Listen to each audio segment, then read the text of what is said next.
Hello guys, welcome to the fiction series. Today we are gonna see What If Naruto x Kim x Bonnie x Shego? Part 2.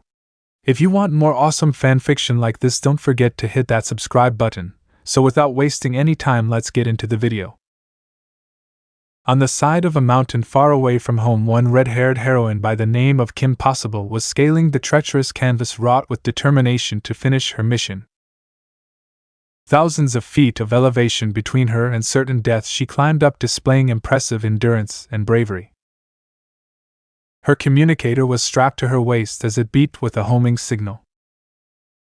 Naruto was slightly below her with very noticeable leg weights and ankle weights tied to his limbs. Signal strong and annoying, she grunted as she continued to climb along the mountainside. Her legs and arms were starting to get sore and her breathing was getting heavier. Don't look down, Rufus, Naruto told the nervous, chattering rodent in his pocket. Getting closer. Where are you hiding? She whispered to herself as she tried to listen for the sound of her target. Climbing over the edge, Kim had found her target, a small eaglet that was stuck in the crevice made in the mountainside somehow. It chirped as it caught sight of visible life. Well, there you are. We'll get that wing fixed up. You're safe now. Taking the eaglet and safely placing it in one of the pouches, she prepared to scale down the mountain. As she rappelled down the sheer cliff face, the piton of her rope break loose and she free falls. She momentarily lets out a scream before cooling her head and pulling the cord on her parachute and safely floats to the ground. A national park ranger drives up. Hi, she greeted as she took out the eaglet that chirps happily. You saved a life, KimPossible. It's what I do. You know, the help thing, she said as she remarked that the feat she did was an occurrence anyone could do. The communicator then began beeping, resulting in Kim pulling out from her belt. What up, wah dad? Kim responded in surprise as the image of her father appeared. Kimmy, do you know what night it is? Her father asked as he was already into overprotective father mode. It's still day here, she responded, reminding her father of the time difference. Well, it's family game night in Middleton, and we're missing a gamer. My bad. It was an emergency. Your cousin Larry will be so disappointed, the man said, shaking his head. I saved a baby eagle, she chirped as she held up the small creature. She wanted to change the subject. You should be very proud of your daughter here, sir, the forest ranger added. Oh, she's a pip all right. Well, I'll break the bad news to Larry. Tell him I feel terrible, Dad, she said as she feigned sadness, but honestly she purposely picked this mission because it meant she would have to miss family night as a result. I know you do, Han, by now, her father said as his image cut out. Yes. Close one, cuz. But not this time, she whispered in relief. Cousin a loser? The forest ranger asked as he walked up next to her. He's totally creepy. Whoa! Naruto lands not too far away on all fours. Should have sat this one out, Ron murmured to himself. He wasn't even needed. Cousin Larry again? He asked. Whoa! Tui! Larry, Rufus said, blowing a raspberry. You've been complaining about the kid for some time now. What's so bad about Cousin Larry? Do you have all night? Better part of the day, but I need some of the night to myself to train. As the duo started traveling back home, Kim began her explanation.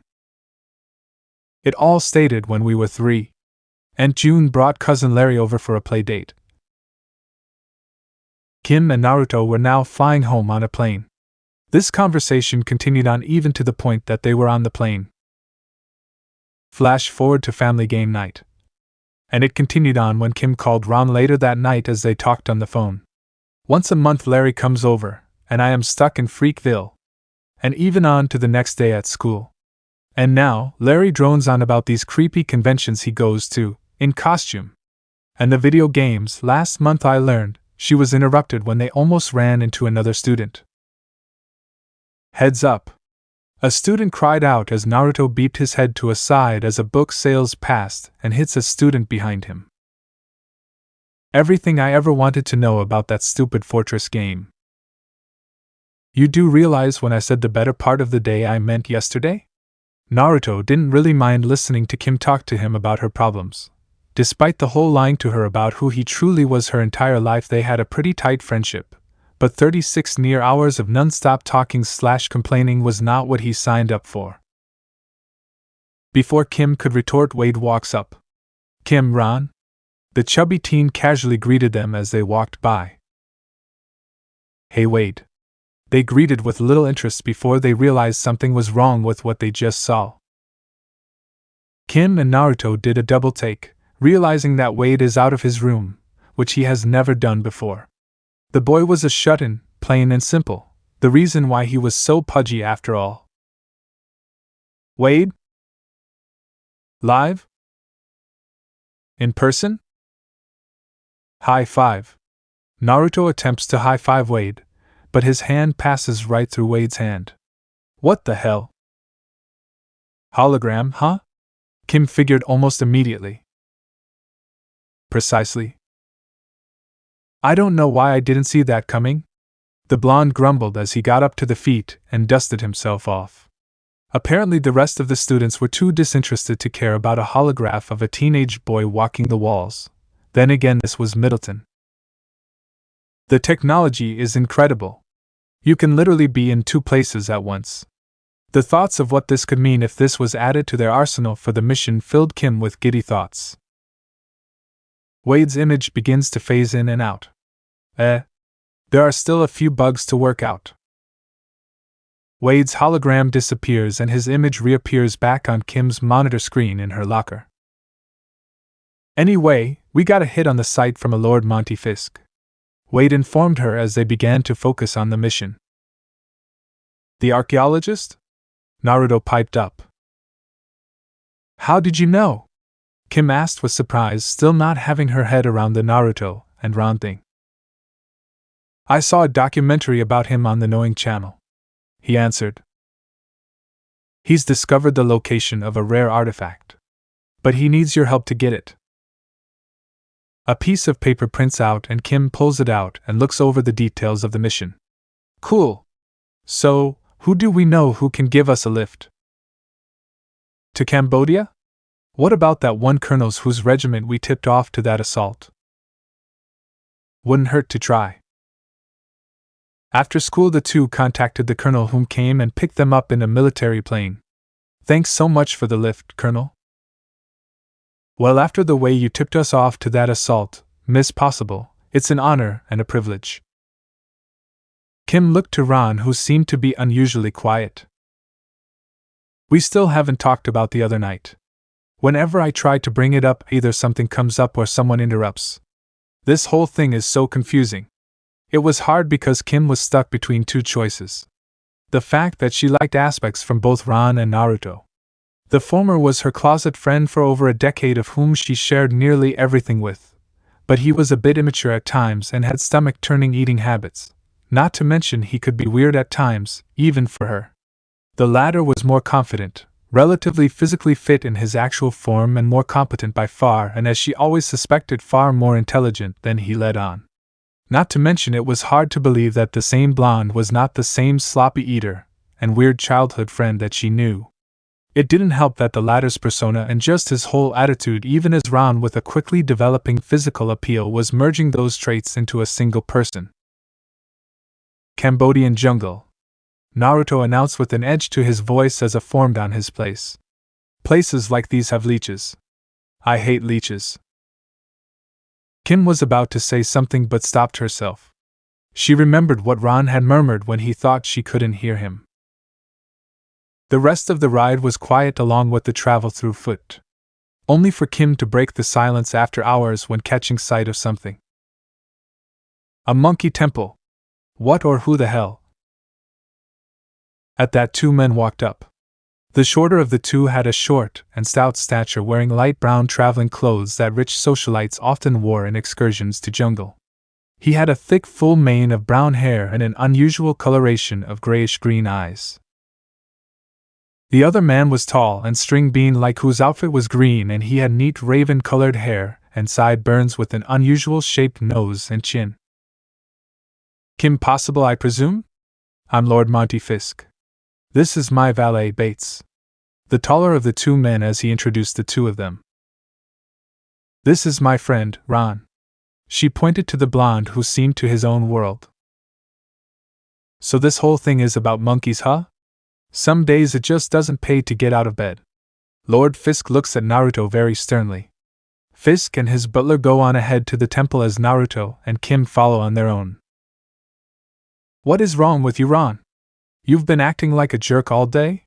Kim wasn't sure, but it seemed like Ron or Naruto, whoever the hell he was, seemed to be rather annoyed. "I'm sorry if you're expecting me to be a goof, Kim. Some of us actually need time to cool off or figure things out," he snapped as Kim scowled in annoyance. "Look, whatever your deal is doesn't mean you get to take it out on me, Kim." There were times where Ron would say Kim and times he would say Kim. The latter was rarer because it wasn't the affectionate or long-term way she'd grown accustomed to. Whenever she heard that rare Kim, it was when Ron was unusually upset with her or something else. Naruto sighed. "I'm sorry, KP. I haven't been getting enough sleep." He had spent the better part of the past few days remembering every battle he had and shinobi he encountered. It took him hours to recall and began listing down fighting styles and jutsu. The idea that whoever this was probably wasn't just limited to his old enemies was a point he was worried about. He couldn't help but be worried. The idea of facing a supercharged Madara or Kage alone was enough to put him on edge. That and something is rubbing me the wrong way about our client. Ron. Lord Monty Fisk is a world-famous explorer and highly respected scholar. She knew it was more to it than that, but she decided to drop things for now and not aggravate the situation. "It's a gut feeling, Kim. I ignored it a lot in my youth about particular people, but it's telling me something about this guy is off." He couldn't help the feeling that something was off about that man. He even smelt like monkeys, for heaven's sake, and he really didn't want to go into thoughts of why that was. They soon caught up with Lord Fisk and his butler waiting for them, having clearly overheard the last bits of the conversation. "Oh. Monty, old chap." Naruto started, trying to play it off. "I believe I shall direct all further communication to Miss Possible, directly." Lord Fisk goes off to one side and shows a parchment to Kim. "According to this map, the jade statue is here." "What's the statue of?" Ron asked, still nearby enough to take notice. "A monkey." "Of course." "What's that?" Kim asked, pointing to a particular object on the map. "The locals believe that placing this icon in precise alignment with 3 others would generate a mystical monkey power." "Utter nonsense, of course."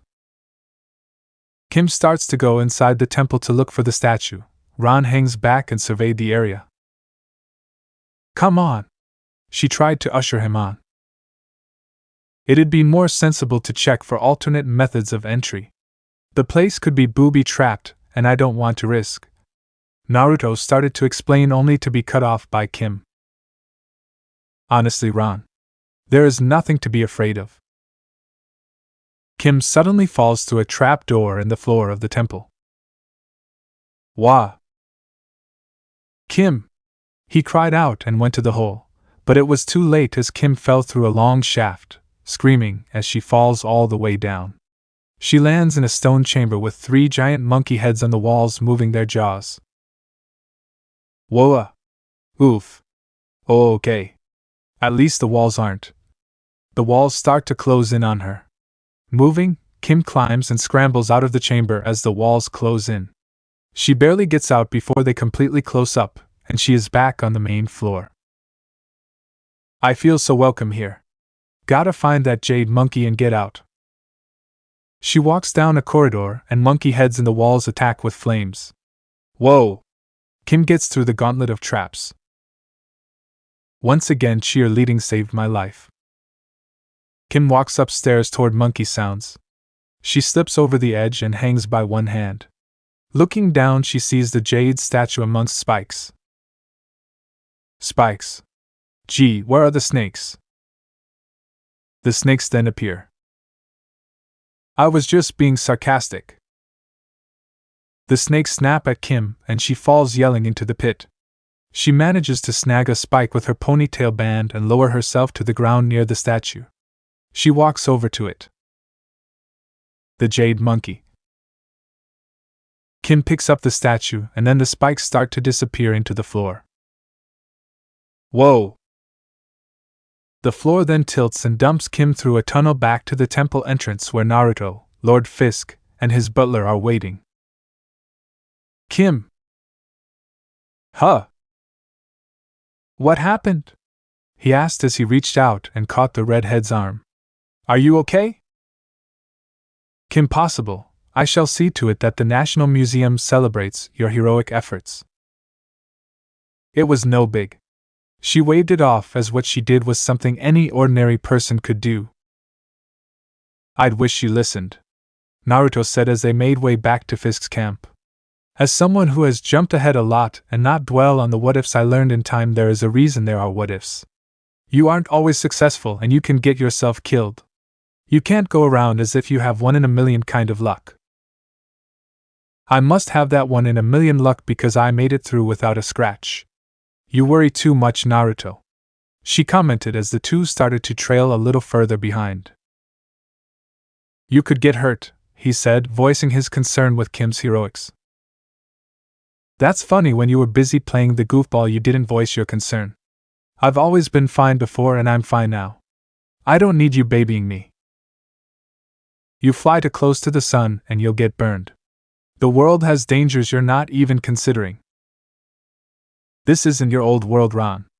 There isn't a bunch of super-powered cutthroat murderers running around. Kim snapped, growing tired of Naruto downplaying her latest success. He used to always congratulate her and point out how amazing she was. He gave her the confidence she lacked to live up to the ideal that anything was possible for a possible, but for this sudden change, she wasn't sure how to handle this. You're right. His demeanor had changed. This isn't my world. A cutthroat murderer like me wouldn't understand, right? Kim's eyes widened in realization at what her words might have sounded like to him. Naruto, I didn't mean. Let's just get to the camp and rest up, he said, picking up his pace. Another uncomfortable silence developed between them as nightfall soon fell. The duo found themselves in black sleeping bags, sleeping outside by the fire. Naruto, I don't think you're. I never meant to insult you. This is your world just as much as mine. She couldn't say he wasn't a murderer. After all, he had killed right in front of her eyes. Not to mention those 2 shinobi who attacked. She still had no idea what Naruto did with them, and she doubted she wanted to know. It wasn't until recently she started to get wide-known recognition. Until using her gifts to help people become a large part of her life. She began to wonder if further down the line would she had been so hesitant concerning her situation with Ron? Would she had been just as hesitant to turn him into the authorities as she was now? Naruto, are we still friends? Naruto looked up from his bag. Of course we are, KP. I'm sorry, he said sincerely as he turned to face her. I've been an ass to you. I'm afraid that because of my foolish charade and letting myself go that you'll get hurt because I wasn't strong enough.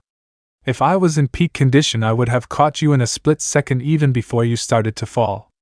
The fact it hit me you fell just when you disappeared from sight, and the fact that you dismissed what I said. I'm sorry, Naruto. I should have listened to you. I'm still too used to endless list of phobias and quirks, Ron. Naruto gets up from his sleeping bag. I guess I shouldn't blame you. I allowed the act to almost consume my persona. I'll have to take a quick trip and when I come back we'll talk about things, okay? Okay, she said as Naruto disappeared into the forest. A few moments later she noticed a figure in the woods. She dismissed it as Naruto and said that was quick.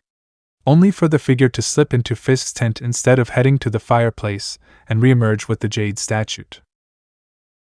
Upon seeing this, Kim engaged the figure in martial arts. Her initial 2 jabs were blocked, so she moved for a spin attack, attempting to land a blow with her right hand while using her left to block the black-cloaked figure. The figure moved back slightly and caught her by the wrist as he attempted to jab her with his elbow. Dropping down and pulling the figure slightly forward, she sprouted out her legs and kicked the jade statue out of his grip. It landed on the ground as she resumed fighting the figure, who seemed capable of blocking all of her strikes. She then attempted to take him out with a high kick, only to knock over a pole and cause the side of one of the tents to collapse as the figure rolled out of the way and picked up the statue that fell on the ground. Doing a spin, he knocked loose another pole as Kim charged towards him, only to cause the tent to collapse on her and momentarily stun her long enough for him to escape. He's gone, and the statue's gone with him. What's all this, then? Fisk asked, emerging from his tent. Someone stole the jade monkey. How shockingly awful, he remarked, looking aghast. Yes, awfully shocking, my lord. Word of our discovery must have gotten out. Oh, rot! If only your bravery was not wasted. Man, what's with all the racket? Naruto asked as he noticed the damage done to the campsite. Ah, sure. Back in the undefined state Middleton, it was a rather normal morning in the Possible household. Morning, honey. How'd Cambodia go? Mr. Dr. Possible greeted his daughter as he flipped through the pages of the morning newspaper. Mixed. The good part, I rescued a priceless icon from a ferociously snaky, spiky pit. Less good, a ninja stole it, she said with a small huff of annoyance. It was always a blow to her pride when a mission didn't go just as planned. Oh, isn't that just like those darn ninjas? Well, this ought to flip that frown upside down. Cousin Larry felt so bad about missing you for game night, and June invited us all over for dinner Saturday. Kim suddenly spits out the orange juice she was drinking. Oh, she backs, coughing as a result of the drink going down the wrong pipe. I wouldn't want to impose. Not at all. June says Larry never has friends over. Maybe because he's the dweebiest guy on the planet? Tim. Dweeb number 1, as Kim called him, spoke up. He was one of 2 teenage boys with their mother's brown hair, father's eyes, and both parents' high intelligence. Jim, don't mock family, Dr. Possible said sternly. Maybe he's not even of this world. Maybe he comes from some far-off planet of dweebs. Dweeb number 2, Jim, spoke up. Mr. Dr. Possible frowns at the boys. Take a lesson from your sister, boys. Larry might not look like the coolest kid around, but Kim knows that you can't judge a book by its cover. Right, honey? Huh. I gotta go. I'm meeting Ron at Subway. Kim zipped away as the 3 possible males shared a look that said, What? Ah, yes. Metabol sub. If there's one thing I don't miss about my world, then it's the rather limited selection of food and ways to prepare them. Ron took a whiff of his sandwich. Saturday is going to be night of the living Larry. You know, I gotta tell ya. This Larry. He sounds like a majorly fun guy for a guy who's a geek or gamer. I'm become more of the latter. I could possibly stand playing Super Smash Bros. Brawl or World to Warcraft with him. SSBB. Fun, Rufus chattered. Yeah, especially since Rufus be cheating so much. The boy huffed as he crossed his arms. Hey! The mole rat cried out. Well, when you keep spamming me with Liji's negative zone, how am I supposed to take it, you little cheat? Being beaten by Rufus was so damn humiliating considering he was about half the size of the controller. Rufus blew a raspberry at Ron. For someone who's half the size of the controller, he's surprisingly good. So by the sounds of it, I should send him to your house? The communicator took that time to beep. Go, Wade, Kim said with a mini cheer. Kim, I dug up some info on that jade monkey. The temple was one of 4 built by the followers of Monkey Kung Fu. Each temple had a jade monkey. Back up. What is Monkey Kung Fu? Huh. I wonder if the old man Hokage did something like that. Naruto lowly murmured. He snorted. Nah, he was too busy reading porn. According to legend, when the 4 jade monkeys were brought together, they gave the warriors mystical monkey power. It's the same drawing we saw at the dig. But why separate the monkeys? Maybe because it was dangerous, and caused possibly dementia along with monkey's breath?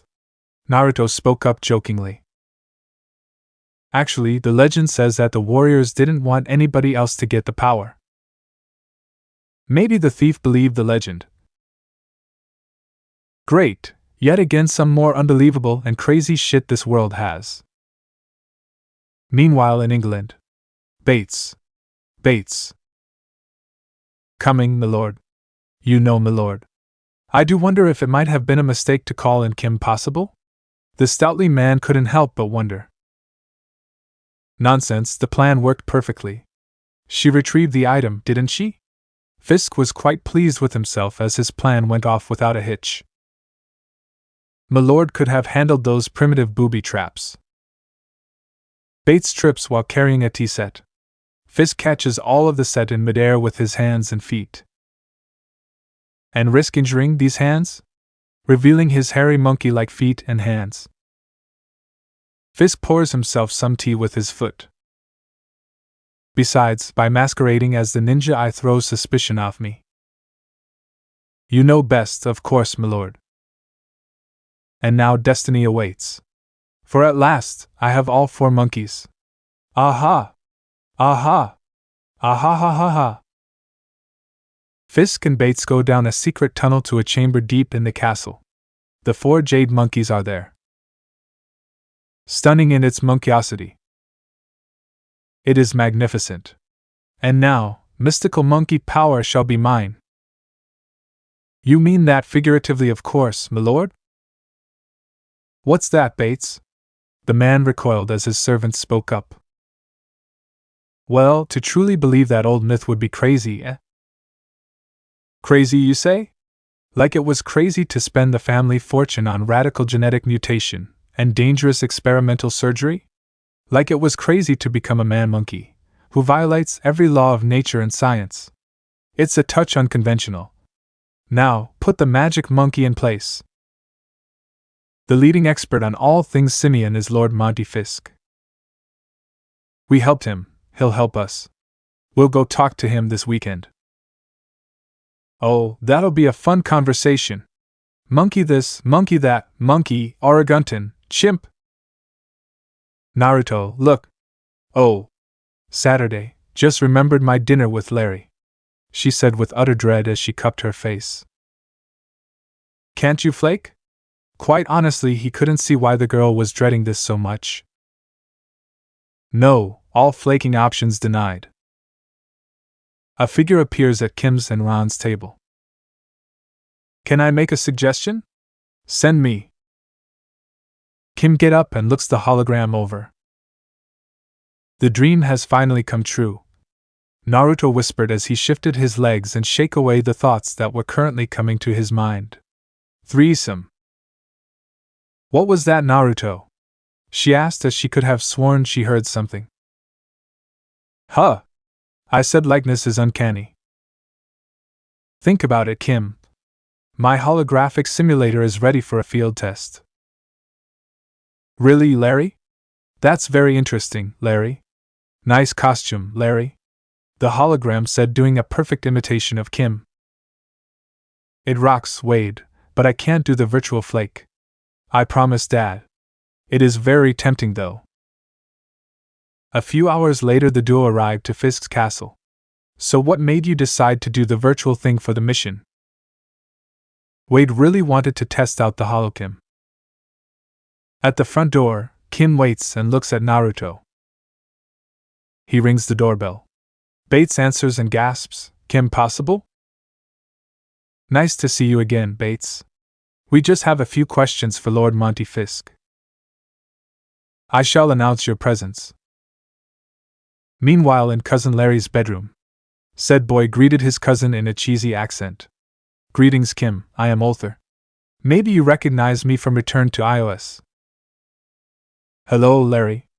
Kim greeted the boy as she repressed the urge to groan. I do not know this Larry of whom you speak. I am Ulther. Then speaking in a normal voice. You really don't get the spirit of role-playing, do you, cousin? As you can see, my iOS collection has grown quite impressively since your last visit. Notice anything amiss? She replied with an uninterested look. It's a Bernalist senator with a silver cape. Rather dramatic error on the part of the manufacturer, given that the senators wore only purple. Really, Larry? Isn't that fascinating? Can I interest you in a game of Fortress? I can cheat code us right to level 9. At Fisk's castle they were traveling through corridors filled with monkey tapestries and items. Talk about monkey fetish. Naruto couldn't help but think as there was monkeys everywhere he looked. Monkeys? What's with all the monkeys? KimPossible, and your monkey-hating friend. How delightful, he remarked as he didn't hide his sneer when he set his sights on Naruto. I never said I was a monkey-hater. Sorry to bother you, Lord Fisk, but we wanted to ask you some questions about. So, you know all about it. About my obsession with Tai Pet Core. Say again? Kim asked as that was the last thing she expected to hear. Oh, we're playing stupid, I see. Tai Pet Core. Monkey Kung Fu. Ga. Fisk abruptly leaves through the tunnel he just uncovered, leading to the room with the jade monkeys. Is it just me, or is he walking funny? Naruto and Kim followed, knowing it was the only way they would get answers. Grrrrrrrr. But did you know that I spent the family fortune to get these? The man said as he revealed his monkey hands. What the hell? Naruto cried out, seeing the monkey hands. He knew the man smelled like monkey, but he didn't expect him to be some sort of hybrid. And these, she added as he revealed his monkey feet. And monkey feet? He couldn't help but be further surprised by this development. Fisk moved into a circle between the jade monkeys and gets hit with their power. The idols began to glow. Ah ha ha ha ha! Bow to my power! I am Monkey Fist! So, now you know my secret, which you will take to your graves. His look and his very tone was the essence of death. Though Naruto was not fazed by the promise of death. I'm sure, Naruto dryly began. But did you really replace the T and K in your name as your new identity? Wow, talk about unoriginal. Well, maybe not, because the name suits your name, monkey ass, but still. He trailed off as apparently Fisk's very convenient name was oddly perfect for his new villain name. Fisk stares at him menacingly. Why the hell couldn't we get a sexy 30-something blonde bombshell or raven-haired beauty with a fetish for cats? A cat girl I could top. I am mean handle. Damn, that still sounds wrong no matter how I try to say it. Kim assumes a stance and Monkey Fist attacks, going right through her. She is good. Naruto resisted the urge to face palm. That's a hologram, you imbecile. What? Then where is the real KimPossible? Monkey Fist cried out. Kim remarked disinterred as she continued sitting in her cousin's bedroom. Is that real-time streaming video? Larry asked as he noticed Kim had her communicator out and was talking to Wade. Yeah, a knowing channel documentary. I'm sure you wouldn't be interested. Au contraire. Long have I followed the career of Lord Monty Fisk. A little-known fact. He is a master of Tai Pet Core. What? Monkey Kung Fu? Monkey Kung Fu? She gasped as realization struck her. He was the ninja. Oh, can you play games with this?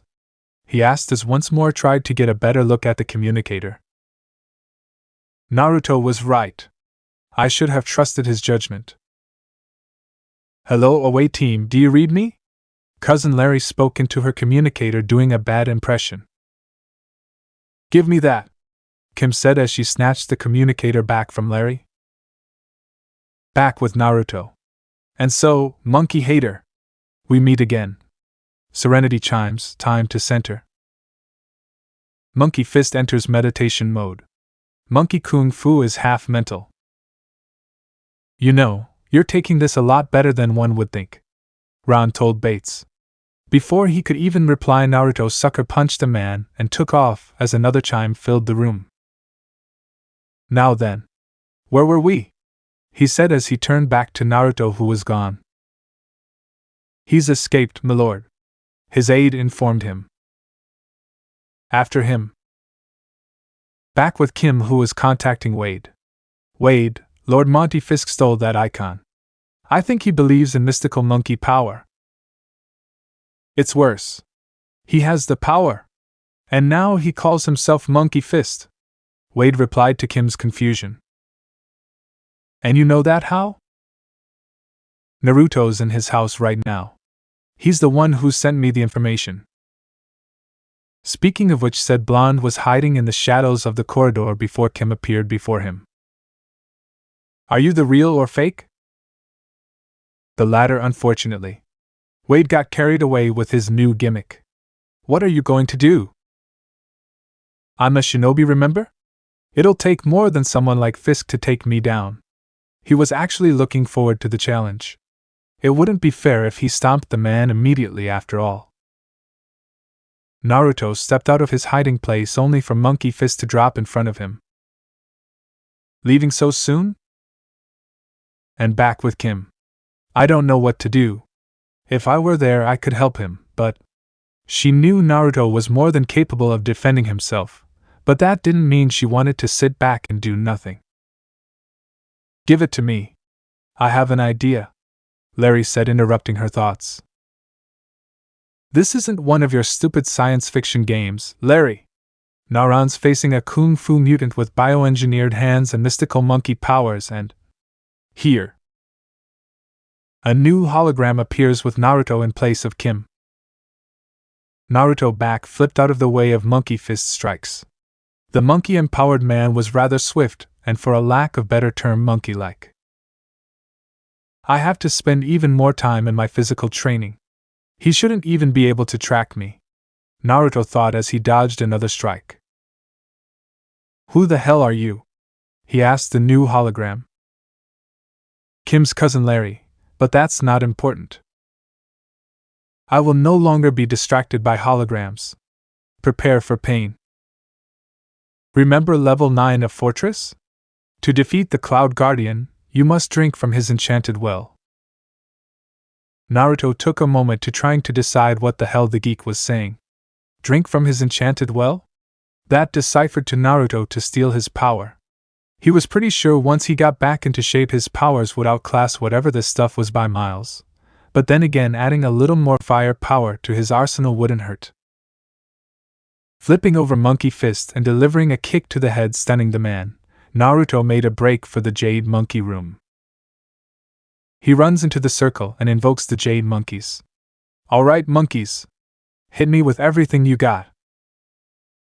The idols glow and hit Naruto with 4 beams of light blue energy. This is odd, it feels so similar to chakra. Woo! Rufus cheered from his pocket. Monkey Fist comes into the room quite distressed. No! Mystical monkey power is reserved for me and me alone. Naruto is set down by the power.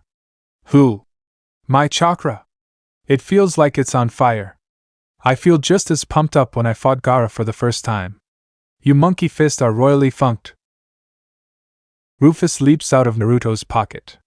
Getting into a fighting stance, the roll mat engages Bates. Away with you, vile rodent! Ha! Rufus bites Bates in the foot. Oh! Ah! Oof! Rufus kicks Bates in the knee and knocks him down, then bites him. Ah! Ow! Pain! Naruto and Monkey Fist continue to battle. Mystical power or not, you have no chance against a master of monkey kung fu. Is that supposed to scare me? Naruto exclaimed, disregarded his earlier thoughts. Kagebunshin no Jutsu. 3 copies of Naruto appeared alongside the original. He had hardly felt a thing. Not a single drop from his reserves. Perhaps this was a good idea after all. What in the blazes are you? I'm a shinobi. Each Naruto shot forward and grabbed a statue. You fool! You'll ruin everything. Come and get it, Monkey Man! Naruto taunted as a Kagebunshin threw one of the statues. Monkey Fist shot forward, leaping off one of the pedestals and catching the statue with one of his hands. Fire! With impressive agility he went and caught the other 2 idols. That's quite enough. Stop it this very instant. I insist. The original Naruto tossed it up and down. Mystical monkey power? Not impressed. Ron flung it at Monkey Fist. Nuh! Using the distraction, a Kagebunshin ran to Naruto as they sped forward. Concentrate, concentrate, concentrate. A spiraling sphere formed in his hand. Monkey Fist, using his fist, caught the last idol. Aha! Aha! I saved them all. Mystical monkey power will still be mine. He raved only at the last second, seeing Naruto only a few feet away with him with a spiraling sphere. The orb slammed into Monkey's Fist torso, causing him and the 4 statues to go flying. The idols went scattering and fell, breaking to pieces as Monkey Fist collided with the wall with a thud. Monkey Fist was knocked out cold. Victory! Naruto turned, hearing the little cry, to see Rufus standing on top of the head of an unconscious Bates. Come on, Rufus. Let's just get something to eat. Naruto took out his phone to call the police. He let out a disappointed sigh. That had been rather easy and boring. Oh well, at least it was something different. Once they arrived, it would only take him a few hours to arrive back to the States. And the rebellion on Bernalis was given such a passing mention in the film. I wrote my own story about the battle. You can imagine the debates that raged when I posted it on the fan site Kim. Really? I'm not boring you, am I? No, no, no, no. Go on, please. This is fascinating stuff, Naruto said. Hey, you wanna see outtakes from Moon Beyond iOS? The deleted footage of the Shrieker race? Got it at the 99 Tulsa convention. Score! You guys are the greatest. When the chips were down, you both came through. I'm really proud, Kim said to them. So you gonna watch with us? Not even a chance. Later, guys, Kim said, leaving the room. As she exited the house, she heard a voice say, Kagebunshin is a hell of a thing, huh? Startling her. Naruto! She cried out in surprise. Then who? My shadow doppelganger. Now I believe there was something we were supposed to talk about. Yeah. Naruto, about everything. I want to talk about us, she said as the air starting to become humid. This is odd. Did the weather guy say anything about a weather change? And oh, this isn't normal mist, Naruto said as the mist continued to cover the dark streets in a thick blanket.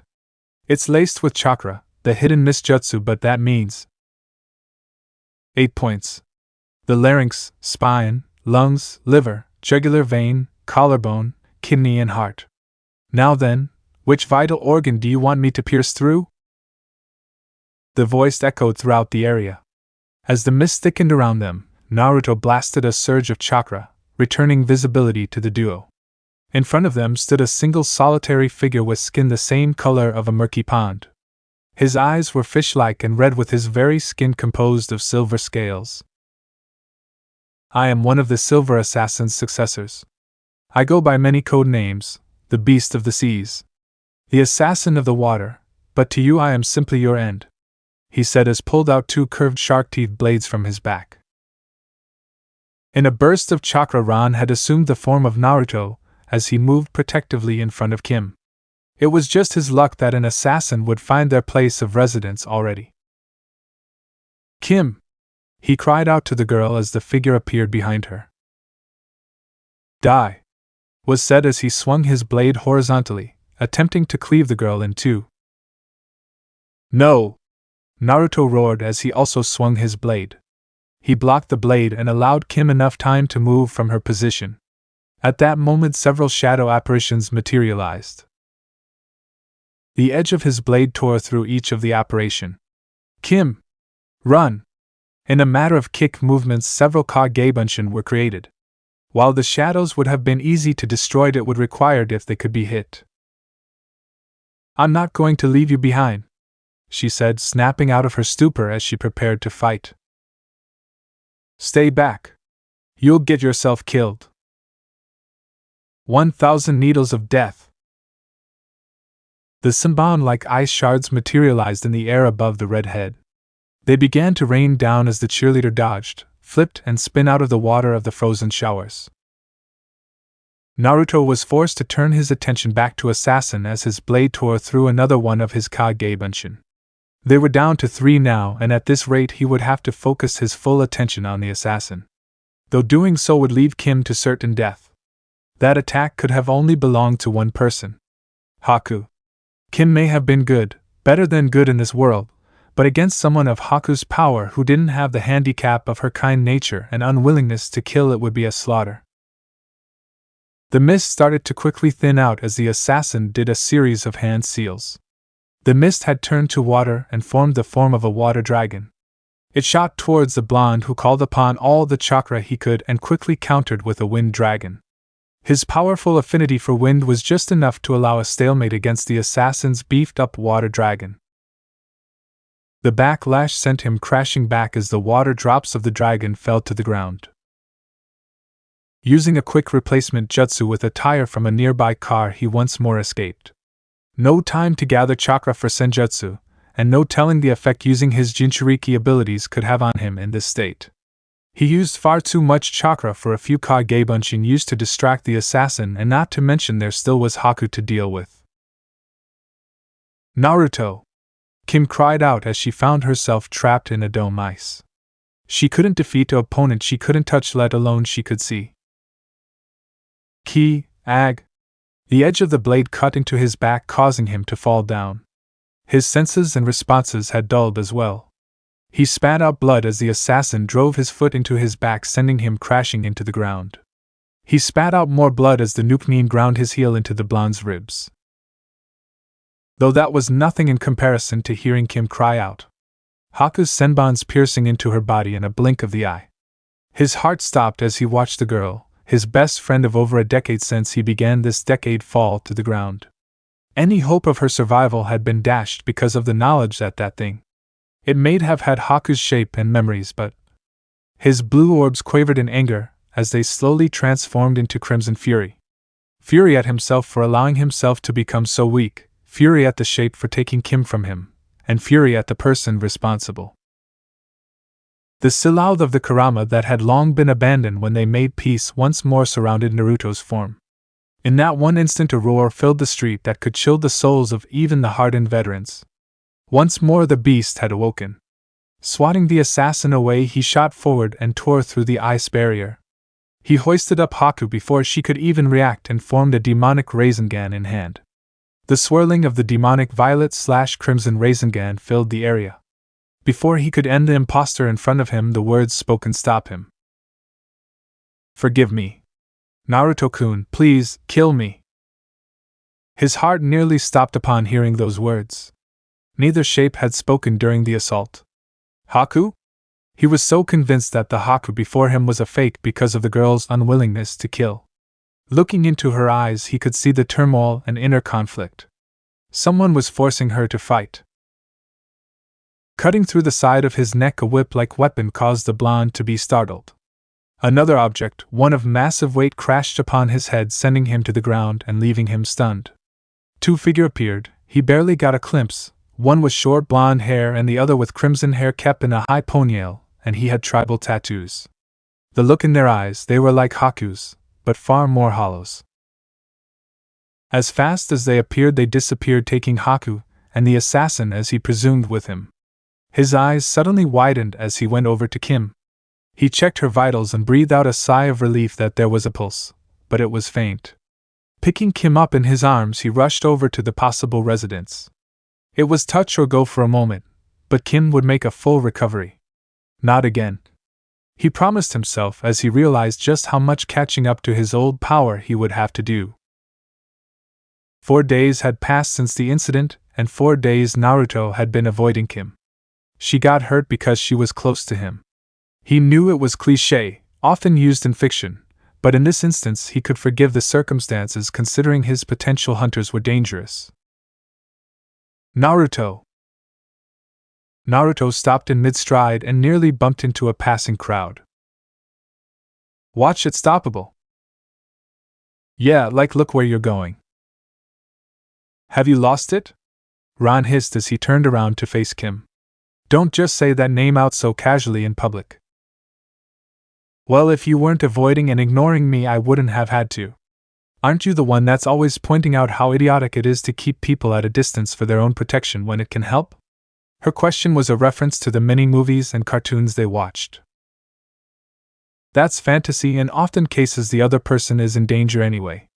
This situation is different, Kim.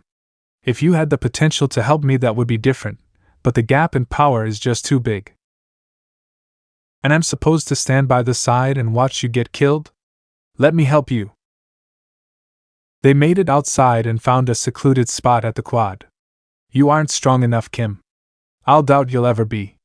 Shinobi arts isn't something like your kung fu or gadgets can compare to. We're talking about beings that can transform into mythical legends and have the power to nuke cities at will. I know you want to help and I know you want to understand, but you can't. So that's it. 10 years and you want to cast aside everything that we are? Our friendship? You made a promise. We made a promise to be friends forever. Didn't that mean anything? Naruto sighed and clutched his hand. There was no point in trying to sway Kim away. She was far too stubborn. Kim, if more people like me show up, then please run when I tell you to. Naruto. Please. Kim bit her bottom lip. The look in Naruto's eyes was of complete seriousness, and no matter how much she wanted to say no, his hand reached out and clasped her cheek, causing her face to heat up at the touch. She knew it was important to Naruto, and even if she wanted to help him, once more she was helpless against one of those shinobi. She was going to have to become stronger so next time she wouldn't be some damsel in distress. She wasn't one before, and she didn't plan on becoming one now. Her eyes softened as she said, "Okay, but only if you can handle things. If it looks like you're about to die, I won't run and leave you behind. I'm only agreeing because I don't plan on finding myself in such a position. I have to go now." Go? She asked as more questions formed on the tip of her tongue. Go where? Training. I don't have all that much time to goof off anymore. I need to continue getting back in shape. I'll see you later, he said as he took before Kim could stop him. As her hand reached out to him, an image of Ron, her Ron, came to mind. The smiling, goofy, good-natured Ron. It was as if he was disappearing. But at the same time Naruto was serious, powerful, and confident. While Ron was her best friend and she cared for him, he was like how many people referred to him. A sidekick, but Naruto, he seemed to be the opposite. But at the same time, her cheeks once more went red as she thought back to his touch. To just how different and fit he seemed to be. He was visually appealing and Kim couldn't help but being a bit attracted to him. Two sides of the same coin, but Naruto and Ron were the same guy. Naruto had been Ron. Was? Is? Kim felt an unfamiliar pang in her chest. Would it have been better if things had never changed? If Ron had never revealed himself as Naruto? Ever since then things had gotten far more serious. Kim had been starting questioning her own mortality more and more. Against that ice shinobi she thought she was going to die. But then was Naruto truly happy as Ran? Would he find it fit to ever confide in her? Every step that was taken seemed to lead to 3 steps back. The saying was 2, of course, but that wasn't the case here. She was attracted to Naruto, but emotional invested in Ran. Mentally she just didn't know who it was she was important to. She couldn't decide which blonde was the real blonde, her blonde. Though she did know one thing. No matter how long it would take, she would find out. Until then she was going to focus on getting stronger. Meanwhile Naruto arrived home and to his surprise saw a black cat waiting at the doorstep. "Why, hello there," he said as the black cat looked up and meowed. "Maybe I take a small break," he said as it rubbed up against his leg. "What should I call you?" he said as he picked up the cat in one arm and searched through his pocket with the other. "Yorichi?" He shook his head and chuckled. Where the hell did that come from? The name had jumped out of nowhere. Taking out his keys and opened the door as he entered. He noticed his mom and dad weren't home as he went through the house. "I guess I should find you a saucer of milk," he said as he entered the kitchen. "I finally found you." Naruto froze and looked around. He listened carefully and sniffed the air. Nothing, no unwanted scent or sounds. The only thing that he learned was the cat was female apparently, but her scent was so familiar. Which was weird considering the only cat he personally interacted with was that damn Tora from his previous life. He shrugged his shoulders as he rumbled through the fridge for some milk. Starting tomorrow some things were going to change. Tara King, popular platinum blonde cheerleader, was waiting for one Ran Stoppable or well Naruto. It was going to be difficult to remember not to refer him by his real name in public, and to do so in private. She was twisting a strand of her naturally wave hair around her finger. Pulling out her compact from her purse, she made sure her makeup was perfect. A thin layer of mascara to dust her eyelashes and a thin layer of lipstick and blush. Tara was reserved in makeup, something her older sister showed her to do after a not-so-successful trial run. She was wearing a tight-fitting, red, sleeveless which highlighted her curvaceous features and ended just above her knees. She also wore tall black stilettos. Tara's body was well-toned from partaking in gymnastic in her youth. Tara tapped her foot impatiently as she waited outside the restaurant. Naruto was 20 minutes late. A small frown marred her lovely features. Had she been stood up? She sighed as she massaged her hands. It was later afternoon going into early evening. "Tara?" She looked up upon seeing the cry and a smile formed on her face. "He's here," Tara whispered to herself. Excitement filled her as the blonde was dressed to impress. She was looking forward to getting to know Naruto. He was wearing a black dress pants and light blue dress shirt, which fit perfectly to his form. Rumors had it that he had been working out a lot as of late.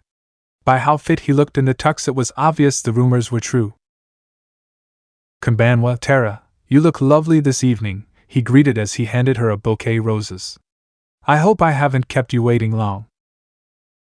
"No, not at all," Tara replied, her feelings of doubt melting away. She inhaled the scent of the roses as the flavors danced upon her senses and gave off an intoxicating splash of flavor. "These smell nice. Where'd you get them?" "Actually, I grew them," he said, rubbing the back of his head. "Gardening and breeding plants is one of my hobbies." "That's so amazing. How come you never mentioned it before?" "No one really asked? They dismiss me because of the whole food chain thing going on. No one really cares about the school loser after all." Tara felt a splash of guilt. Not because she was one of the people that mistreated Naruto, so to say, but she never went out of her way to befriend him or stand up for him until recently, despite the crush she was nursing on him because of his kind nature. "I'm sorry."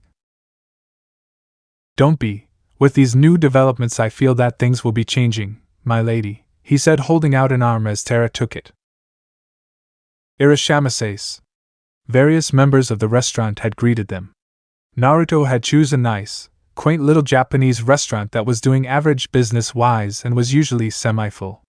The atmosphere was dim in the good way, where it was cozy and one could unwind after work or go for the serenity that the quiet and calm atmosphere offered. What does Irashamasace mean? Terra quietly whispered to him. Welcome to our restaurant. I could teach you to talk some Japanese if you wish, he suggested to her. Terra started to grow a bit shy and replied, I don't know. I mean, I'm not sure when I'll be able to use it or how much. Well, at the very least it'll give me and you an excuse to be alone together. He teased with a grin as the girl's cheeks turned bright pink. Soon they were both seated and ordered their food. After the waiter told them their food will be ready soon, Naruto thanked him politely as the man smiled and left. Thank you for accepting my invitation, Naruto began, suddenly finding himself mesmerized by Terra's eyes. She's such a lovely and kind girl. She sort of reminds me of... Naruto softly shook his head.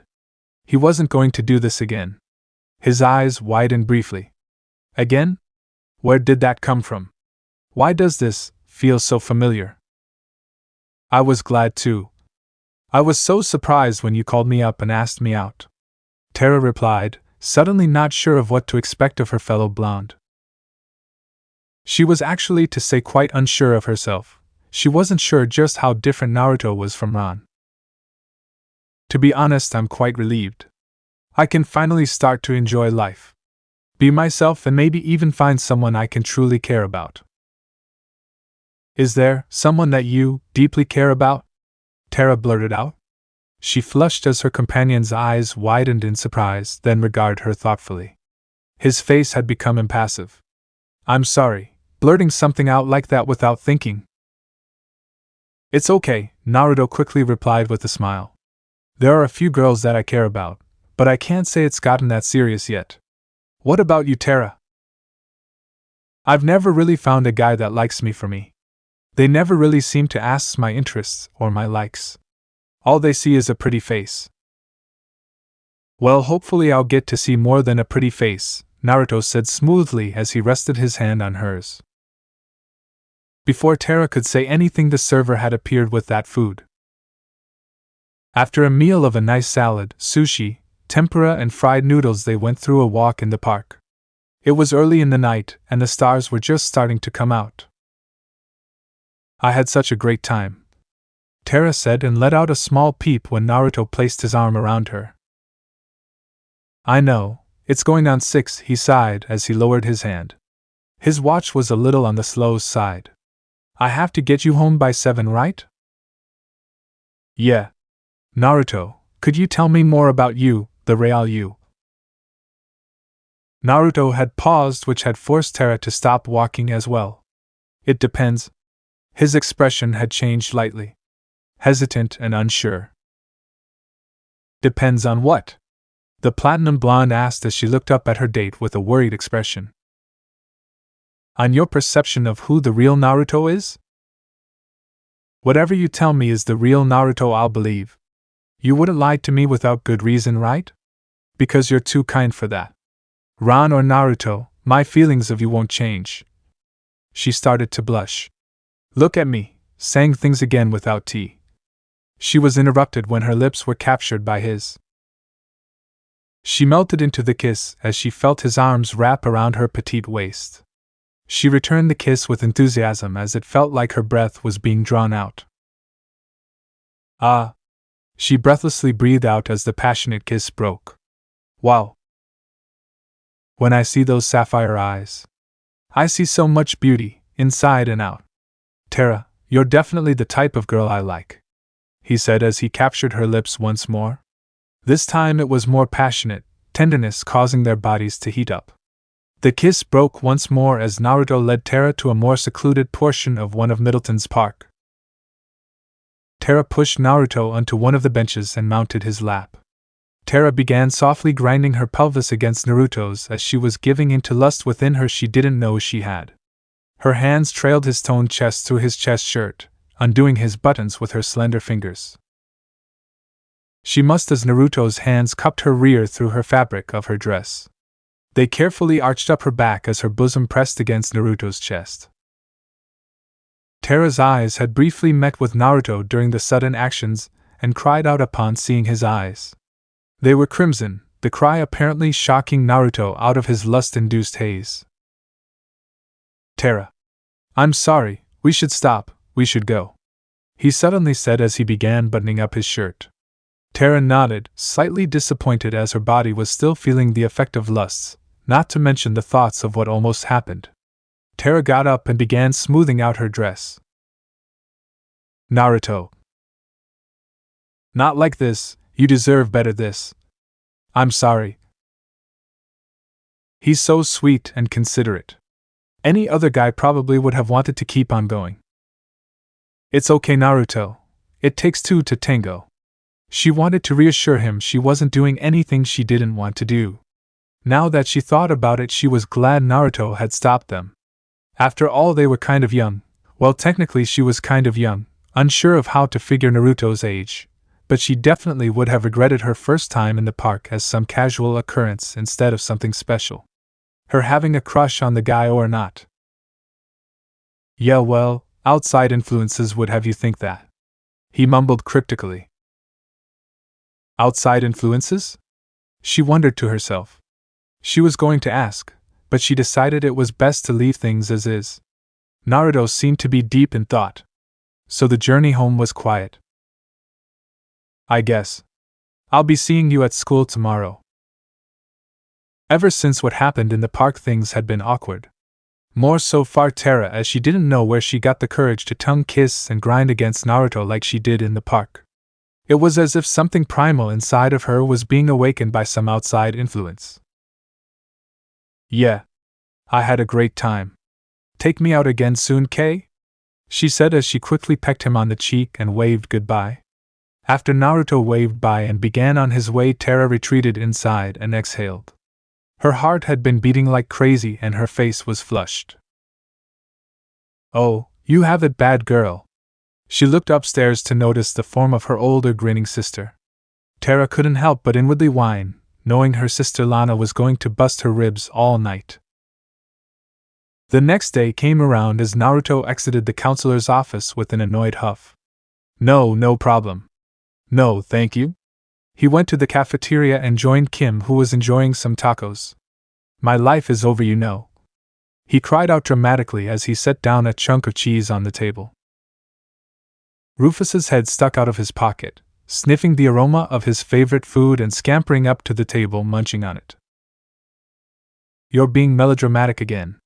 All you need is an extracurricular activity. No big G. I have 4 years to worry about what I'm going to do in college. Though that won't do me any good if my enemies slice and dice me before I get a chance to apply. He grumbled. He kept his tone low so only Kim, himself, and Rufus were privy to the conversation. Something definitely isn't right about this whole thing. There's plenty of teams and clubs out there. You could join them, athletes. Boring. Naruto took a swig of his bottled water. He watched as students came and went and listening in on small tidbits of conversation. Male students talking about which senior girls were the hottest and who they would do. Female students talking about some new miracle diet guaranteed to lose weight. And sometimes both sexes talked around random topics such as celebrities, parties, and other typical teenage stuff. How about the debate team? Kim suggested next as she watched a bored expression cross Naruto's expression. She wanted to be helpful, but things had been getting awkward, as to say. On the surface they functioned as they always did. By that it was like before Naruto's identity was exposed. Well, not exactly, he was making chances and it was becoming obvious with people, but he still kept to himself. She wanted to talk with him and try to understand, but he always flipped the script when she least expected it. Look, I'm not gonna argue with you, Kim. After school activities are great, like cheer squad for me, she exclaimed, pointing out the successful example. Cheer squad, he echoed as if realization struck. For me. Not you. Hoping he wasn't seriously considering. That's it. I'm upbeat. I can do that. Do what? Cheerleader. Yeah. Go mad dogs. Hoo-hoo. You can't be serious. Maybe he was just messing with her. Wasn't he supposed to be trying to be a smarter, stronger, and all-around better, no different Naruto? He was her friend no matter what. She accepted him before this change and, well, she did do better academically and physically than Naruto. He was her sidekick, the key word was. It was hard to define their relationship. And it scared her to think that Naruto might leave like he left his old identity. Maybe her mother could be of some help? I think it's cute that Ron wants to be a cheerleader. And Possible told her daughter, as she finished washing and drying dishes. Her mother was no help at all. Mother boy bands are cute. Brown bear backpacks are cute. Ron as a cheerleader, not cute. He'll wear a different outfit, won't he? I pray to God he does. Hi Han, pizza for dinner. What do you want on yours? And said as she answered the phone. Toppings. Well, you know I love bacon on pretty much everything. Following that, a beeping sound filled the kitchen from the phone, following by the sound of alarms and rumbling. Okay. See you in 30 minutes or less. Gotta go. At school the next day, Kim was approached by none other than Bonnie Rockwaller. Kim, you have to stop him. You can't allow this. Bonnie, I'm as freaked out about this as you are, but there is no rule that says that Naruto can't try out. Besides, he's probably just pulling our legs. We both know he's different. The last part was whispered. That's just the thing. Cheerleading is serious business, and Kim couldn't help but snicker at that. Did you just laugh? I'm sorry, it's just something Naruto used to, never mind. Hey ladies. Naruto greeted joyfully. So where's the squad being dressed? They take a long time to get dressed. Are you totally sure you want to be a cheerleader, Naruto? Naruto raised an eyebrow at this. Cheerleader? Who told you I was being a cheerleader? Who? Thank you. I'm going to be the mascot. He materialized a mascot head from behind his back. It was that of a bulldog. Where'd you get that? I made it with my movie makeup magic kit. What's the sitch? Rufus giggled. You'll have to forgive Rufus. He got into some of my dad's bubbly, Naruto explained. I'm impressed and disturbed, Bonnie remarked, wrinkling her nose. Yeah, well, I can't work out 24/7. He had a dozen Kage Bunshin doing chakra control exercises. Day by day he increased his training and getting back in shape. His clones could take care of the control, gain jutsu, nature training and ninjutsu. And need some sort of social interaction to keep myself mentally stable. Figure this was a nice compromise. Hey, by the way, it foams at the mouth, he said as he activating the foaming function. Kim! Bonnie cried out, at which Kim followed with a Naruto. And it's delicious. Banana cream. Taste, he said, offering Kim some. HHM. It is good, Kim said, taking some with her fingers and sucking it off. Really good, she said, taking some more. Naruto had to stop himself from licking his lips. Bonnie cleared her throat, gaining her attention. Naruto, do what you will, but the entire student body will laugh at you. Loudly and cruelly they will laugh at you without remorse or consideration. Bonnie paused as the two started to walk away. Where are you going? Oh, you're not done? It's not that I don't appreciate your support, Bon. Support? She cried out. I'm against it. Kim, tell him. What? Kim believes in me, don't you, Kim?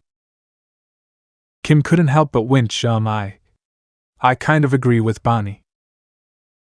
I see, first Bonbon and now UKP. Does no one? Naruto stopped in the middle of his dramatic statement when he noticed Terra. Hey Terra! Wanna come taste my banana cream? Both girls' eyes went wide and both blushed, considering just how perverted that statement could be taken. Kim wasn't sure why Naruto was acting so goofy. Maybe she could ask her dad for advice. He could definitely help her with insight into the male mind. Frankly, your mother has the good advice vis-a-vis boy trouble. Her dad was no help at all. This isn't about a boy. It's about Ron. Oh. Gotcha. Maybe I should have gave my support. But you didn't. He was foaming at the mouth. I'm only human. Well, you know, Kimmy, back when I was in college, I had a group of friends, my posse if you will. It was the night of the big science department mixer. In those days, I wasn't exactly a ladies' man. Where's Drew? He was supposed to be here a half hour ago. A nerdy rather looking young possible said, glancing at his watch. His friend Chen, a person of Asian descent, added. I knew he wouldn't come through with dates for us. Humph. What did you expect? He cannot even come through with a date for himself. Ramesh, another of their group, added. This was folly. It was a nice dream, though. The dream is real, the blue-skinned boy said as he showed up with blue-skinned humanoid, feeling-looking robots with different hair colors. It was obvious by their appearance they were machines of some kind. Gentlemen, tonight we make history. I give you the future. My name is Bibi. One of the girl robots introduced, followed by a whirring sound. Bibi, would you like to dance? Drew asked. Affirmative. Bibi will dance. The others had groaned. Ag. Heh. As gentle as a summer shower, no? No. Ha ha ha. Oh. All right. Go on, laugh away, but one day my genius will be recognized. Bibi will be perfect, and I will be the one laughing. I am Bibi. The others promptly laughed their asses off. And the flashback soon ended. Drew dropped out, and we never saw him again. I don't think he ever forgave us, and in some small way, maybe we never forgave ourselves. For just a giggle fit? No, Kimmy. We laughed for days. Long and loud, with youthful abandon. Oh. That was bad. So, you'll reconsider Ronald's dream? I don't think so. I mean Ron as a mascot? The idea seems kind of dumb. Ah, well, I'm glad to know how you finally feel, Naruto said from the doorway. Naruto had been around the family so much he had his own key. But that's one person's opinion. One entire cheerleading squad's opinion, Kim responded. Why is Naruto acting like this? I just wish he would tell me or stop changing his personality so much. Before Naruto could retort, the communicator went off. Looks like they had a mission. So this part ends here. Alright, that's it for today's video, guys. Let me know in the comment section how was the story. And also don't forget to like, share and subscribe. I will meet you in another video. Bye bye.